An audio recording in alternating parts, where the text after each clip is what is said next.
All right, guys, shoot away. Al, just what you guys were thinking there in the fourth quarter as that 33-10 lead was slipping away, and how you were able to regroup. Just, I mean, we kept fighting.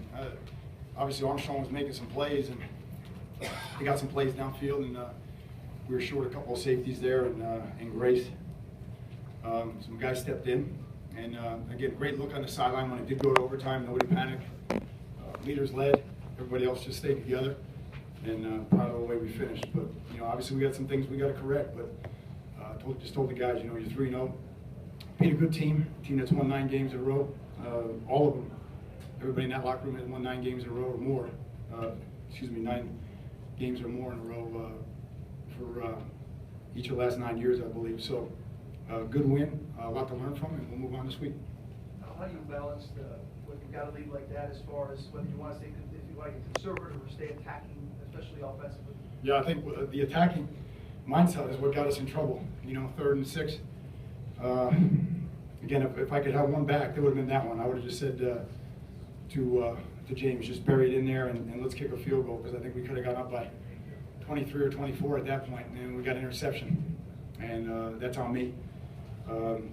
And then the next time down, I wanted to kick it again, go up by more than 3 scores, and they converted their 2-point conversions. So obviously, I thought Rashawn, played really hard. I thought he made a great catch there at the end. It didn't go our way, but we did have some aggressive plays that didn't go our way, and they made some plays. So again, at the end of the day, we won. I'm really pleased for our guys for fighting the way they fought.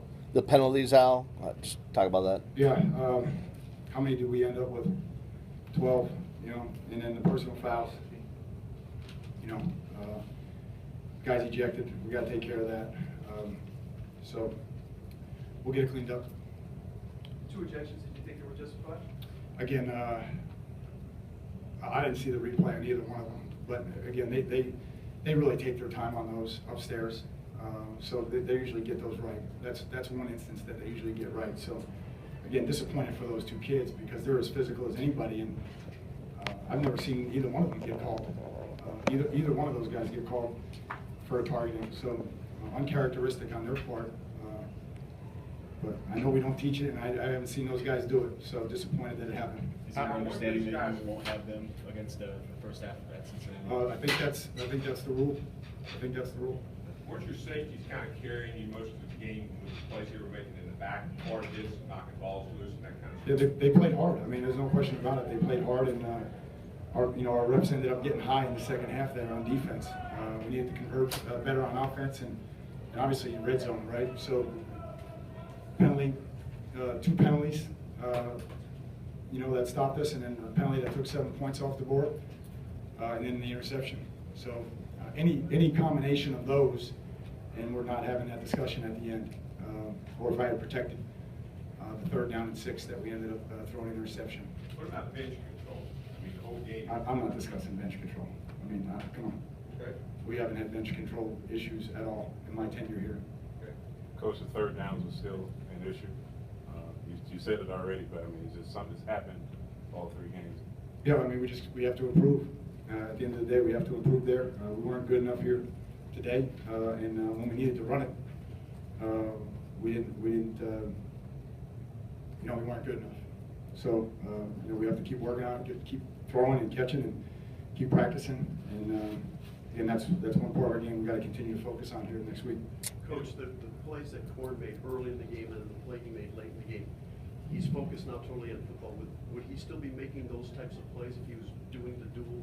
No, he's a super athlete. I mean, that play that he made, he opened up his hips completely and caught the ball. He's got great eye-hand coordination, and again, just a great kid. I mean, all those kids fought. At the end of the day, give Nebraska credit for the way they played, but give our kids a lot of credit for fighting, scratching, clawing, staying together, having poise, and then finish it in overtime. Was there any thought to not taking that knee at the end of the game? Regulation? I had no timeouts, Beast. Yep. I had no timeouts. I thought about it. It's just like, I'd rather go down there at home and go down in that end zone and go play football. And we ended up being right, but again, you got to make those decisions. I think it was 33 seconds. I thought about it, and I said, no, James, just sit on it. I mean, we'll be fine. I mean, we trust our guys. I mean, we have good leaders, and they were like, we're good. And I just didn't have any timeouts. Then now we're throwing the ball vertically and risking a sack fumble. That wasn't worth it. Badgley with the 5 field goals today, obviously, just for him to come through that way for you guys. Yeah. Again, he works hard. He's got bad hair, but he works his ass off, and he's tough. He's tough. I could see him just being focused there at the end. He's just going to strike it. But the ball's been jumping for him lately. He's been really working hard, and I thought the protection was good on the unit tonight. The operation was good. You need to have that for him to be confident. And again, tomorrow was the day we talk about not getting touchdowns in the red zone. But tonight we celebrate what we did in the red zone, and obviously that's what Badge did. You see Rashad Scott take it up another level tonight. Yeah, His physicality. Again, him, Njoku, Herndon, Herb. Again, we made some plays, and obviously, Mark Walton's got a run that was called back. Mark Walton's got a flare pass that was called back. Again, I thought we had the catch there, so that we left a couple plays out there that any one of those would have been the difference in the game in terms of regulation. So, but I think those wideouts and tight ends. I mean, David did a nice job today, Njoku. So, again, that was really good for those guys to get in there and do that. Coach, you said the leaders led going into that overtime. You liked the feeling on the sideline. What exactly did you tell them? I said nothing, and we're at home. That's what I said. Says nothing, and we're at home. Don't worry about it. And everybody was relaxed. And I looked over, and the whole offense was on the field. The entire offense was over here on the field, out to the numbers. I think they wanted the ball. We elected to go on defense. And obviously it turned out in our favor. And again, it gets hairy down there, whether to try to punch it in or just center it. But just felt like centering was the best probability there. And obviously Badge nailed it. Last question. In preparation for this game, did you guys see in their tape how deep the safeties were, and that's where you attacked early in the game? But Yeah. maybe 3/4 of the game. Yep, no, we did. And again, when they had the lead, they started going man, and then we didn't. We had some chances to beat them in man, to make the play that could have ended it. And unfortunately, Mark's got called back, and Mark's run too, because we had him in man, and we had him sifting back, and we creased it. And when you crease man to man, you're going to take it to the house. And that was both those plays were unfortunate, because they wouldn't have had enough time, I don't think, to come back if that was the case. But again, early in the game, we were hitting them underneath, and we just needed to convert in the red zone. Simple as that. Al, what changed with their offense in the fourth quarter? I mean, from the beginning of the game, you guys were all over it. Yeah, that guy, I give so much credit to Armstrong. He just played all over the place. Got out of the pocket, was 10, 15 yards deep sometimes. Ran around. He just made plays. And, a couple of third down and longs, we didn't get off the field. Any one of those, again, could be the margin in the game. We had him 3rd and 13, I believe, and he scrambled to the near sideline. And the stamina, endurance he had, and the mental toughness. Again, I'm giving him credit.